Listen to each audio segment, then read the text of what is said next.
Sir ಸಾಮಾನ್ಯವಾಗಿ ನಾವು ನೋಡ್ತೀವಿ ಯಾವ್ದಾದ್ರು ಈ ಥರ ಚಾಯ್ಸಸ್ಗಳನ್ನ ಮಾಡಬೇಕು ಅಂದಾಗ ಭಯ ಇರುತ್ತೆ, ಯಾಕಂದರೆ ಒಂದು ಕಂಫರ್ಟ್ ಝೋನಲ್ಲಿ ಇರ್ತೀವಿ ನಾವು ಕೂಡ.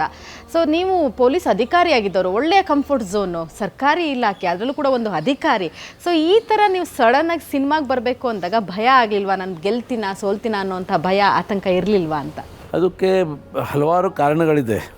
ನನಗೆ ಮೊದಲಿಂದ ಕಲೆ ಬಗ್ಗೆ ಆಸಕ್ತಿ ಇತ್ತು, ಹಳ್ಳಿಗಳಲ್ಲಿ ನಾಟಕ ಮಾಡಬೇಕು ಅನ್ನೋಂಥ ಆಸಕ್ತಿ. ಅದು ಹಾಗೆ ಉಳಿದು ಕೊನೆಗೆ ನಾನು ಗ್ರ್ಯಾಜುಯೇಷನ್ ಆದಮೇಲೆ ನಾಟಕ ಮಾಡಿ ನಾನು ಕಂಪ್ನಿಯಲ್ಲಿ ಸಬ್ ಇನ್ಸ್ಪೆಕ್ಟರ್ ಇದ್ದಾಗ ಅಲ್ಲಿ ಜನರ ಜೊತೆ ಸೇರಿಕೊಂಡು ನಾಟಕ ಆಡಿ ಒಂದು ಬೆನಿಫಿಟ್ ಶೋ ಮಾಡಿದ್ವಿ, ಕುರುಕ್ಷೇತ್ರ ನಾಟಕ. ನಂತರ ಹಿರಿಯೂರಿಗೆ ಬಂದಮೇಲೆ ಹಿರಿಯೂರಲ್ಲಿ ನಮ್ಮ ಟಿಪ್ಪು ಸುಲ್ತಾನ್ ನಾಟಕ ಮಾಡಿ ಅಲ್ಲಿ ತ್ಯಾರಮಲ್ಲೇಶ್ವರ ರಥ ನಿರ್ಮಾಣ.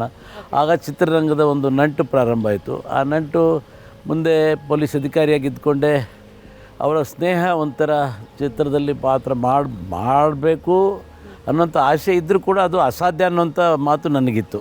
ಯಾಕೆ ಅಂತ ಹೇಳಿದರೆ ಚಿತ್ರರಂಗಕ್ಕೆ ಬಂದು ಯಾವುದೇ ಗಾಡ್ ಫಾದರ್ ಇಲ್ಲದೇ, ಯಾವುದೇ ಹಿನ್ನೆಲೆ ಇಲ್ಲದೆ ಬರುವಂಥದ್ದು ಭಾಳ ಕಷ್ಟ ಅಂಥೇಳಿ ಆಕಸ್ಮಿಕವಾಗಿ ನನ್ನ ಸ್ನೇಹಿತರ ಒಂದು ಪ್ರೀತಿಗೆ ಯಾವುದೋ ಒಂದು ಪಾತ್ರ ಮಾಡಿ ಅಂತ ಹೇಳಿದರು. ಒಂದು ಸಂಘರ್ಷದಲ್ಲಿ ಪಾತ್ರ ಮಾಡಿದೆ.